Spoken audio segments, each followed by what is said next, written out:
अभी अभी मनीष भैया हमारे सीतामढ़ी में आए हैं और सीतामढ़ी में आकर आपको कैसा लगा? बस गर्व की बात यह है कि माँ सीता की ये धरती है और अफसोस की बात यह है कि माँ सीता की धरती भी जो भ्रष्टाचार का भेंट चढ़ गया।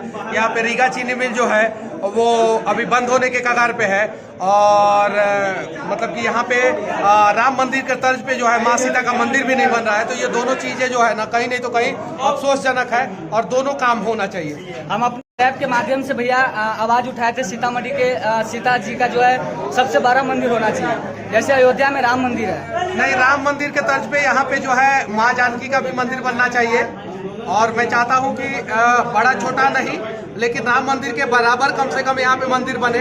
और अगर राम मंदिर के बराबर भी आप नहीं बना सकते हैं तो माँ सीता का कम से कम एक बढ़िया मंदिर तो बना सकते हैं। तो एक बढ़िया मंदिर जो है सीतामढ़ी में जल्द से जल्द बनाया जाए और रीगा चीनी मिल को भी चालू कराया जाए। हम लोग यहाँ पे